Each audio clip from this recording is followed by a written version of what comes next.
나오고 있는 형국입니다. 전반적인 분위기 함께 좀 정리를 해보도록 할까요? 예, 일단은 현재 일단 외국인들의 수급 형태를 보면 오늘까지도 순매수하고 있는 그런 모습을 볼 수가 있죠. 그런 측면에서 본다면 현재 상황은 외형적으로 아까 얘기했던 내면적으로 약간의 변수가 작동되는 그런 상태. 따라서 어느 정도 보수적인 시각 또는 위험관리 차원에서 시장을 볼 필요는 있지만 지금 일단 외국인들의 순매수 그 자체만큼은 나쁘지 않습니다. 그런 측면에서는 전반적인 우리가 그동안 세팅해놨던 긍정적인 시각 그 자체를 뿌리채 바꿔서 볼 필요까지는 없다는 것이죠. 다만 경기를 할 필요가 있다는 정도까지만 보시면 될 것 같고요. 자, 그리고 앞에서 현재 우리 국내 경기와 관련돼서 잠깐 언급이 됐던 건데요. 한번 짚어볼 필요가 있습니다. 현재 우리가 아마 일반 소비자들, 우리나라 지금 서민들 입장에서 봤을 때 현재 우리가 피부로 느끼는 경기가 좋다라고 느끼시는 분들은 거의 없을 겁니다. 반면에 증시 상황은 나쁘지가 않죠. 삼성전자는 연일 사상 최고치를 갱신하고 있고요. 미국 시장 좋고 또 유럽, 일본 시장도 좋습니다. 그래서 증시 참가자 입장에서 봤을 때는 실제 경기가 나쁘다는 느낌을 받기보다는 경기가 풀려나간다는 느낌을 받기에 충분할 겁니다. 더군다나 지난 11월 달에 우리나라 주요 거시 지표들도 좀 좋게 나와서 우리나라 경기도 그 영향으로 좀 풀려나가는 것이 아닌가라는 기대를 해볼 수가 있죠.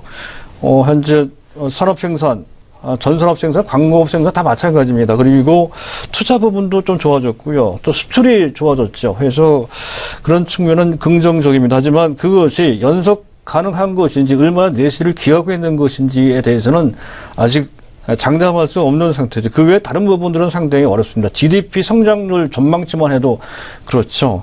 긍정적인 시각으로 일관되게 계속 현재 낙관적인 입장을 견지해왔던 정부조차도 0.3%포인트만큼 낮췄습니다. 2.6% 정도로 말이죠. 그것도 그렇지만 지금 당장 문제가 되고 있는 것은 실물 경제.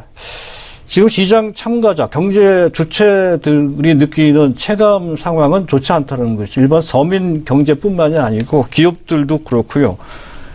또 현재 전체 우리나라 국책 연구기관 및 민간 연구기관 모두 다 그렇습니다. 경제 상황이 그렇게 낙관적이지 않다는 거예요. 특별히 실물 경제 주체인 기업들이 현재 상황을 어떻게 느끼고 있는지에 대한 판단을 우리가 고려를 참고를 좀 해볼 필요가 있다는 것이죠. 우리나라 대한상공회의소에서 지난 금년 1분기 BSI 경기 실사주 있습니다. 기업들을 대상으로 해서 현재 경기 상황을 설문조사한 지표죠. 그것이 68이 나왔습니다. 이 정도는 대단히 나쁜 수치입니다. 지난 1997년도 당시 외환위기 97년도, 98년도죠. 그 당시 BSI보다 낮다고 하죠. 그런 정도로 현재 시장 경제 주요 주체라고 할 수 있는 기업들의 현재 경기를 보는 시각은 매우 어렵다는 것을 우리가 알 수가 있습니다. 그런 정도로 상당히 나쁘다는 것이요. 기업뿐만이 아닙니다. 일반 소비자 심리도 상당히 나쁘다는 것이죠. 지난 12월 달에 소비자 심리 지수, 그 한국은행에서 현재 발표를 하는데요. CCSI라고 하죠. 94가 나왔습니다. 근 8년 만에 최저치 수준으로까지 곤두박질 친 상태라는 것이죠. 아마 이 방송을 시청하고 계신 분들도 대부분 느끼실 겁니다. 피부로 느끼는 현재 경제 상황은 최소한 이런 정도로 안 좋은 상태다. 기업들도 또한 마찬가지다 하는 것을 우리가 알 수 있고, 그것이 현재 우리가 당면하고 있는 현재 상황입니다. 그것이 어떤 가상치도 들어가 있지 않다는 것이죠. 그런 측면 봐야 되고요. 그것과 관련돼서 우리나라 현재 연구기관이나 기업들이 제시하고 있는, 당면하고 있는 리스크가 대체 뭐냐 하는 것도 살펴볼 필요가 있다는 건데요. 우리나라 KDI나 또는 현재 한국경제연구원 같은 데서 내놓은 자료입니다. 현재 그들을 대상으로 해서 설문조사한 내용이 되겠는데요. 우리나라 경제가 당면한 몇 가지 핵심 문제 3가지가 있습니다. 한 가지는 첫 번째, 가장 많이 지적한 것이, 저도 자주 지적을 하죠. 미국의 금리 인상 후폭풍. 아직 시작도 안 했습니다. 그 억제력은 최소한 1년 정도 지난 다음에 난다는 것이죠. 연말부터 나타난 소지가 있다는 것이고요. 무려 거의 70% 정도가 그 점을 지적을 했고요. 또 중국 경기도나 60% 정도 지적을 했습니다. 그리고 보호무역지, 트럼프 정부가 취하는 정책이죠. 그것에 대한 변수는 아직 검증되지 않았습니다. 절반 정도가 크게 문제가 된다라고 지적을 했고요. 기업들이 지적한 것입니다. 일단 기업들이 현재 느끼고 있는 경영 환경의 키워드는 이렇습니다. 지금 현재 경영이 놓여 있는 상황을 범피 로드라고 했습니다.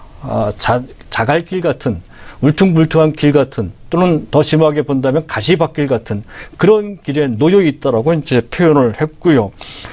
그에 따라서 경영 방침을 성장, 도약, 이런 것이 아닙니다.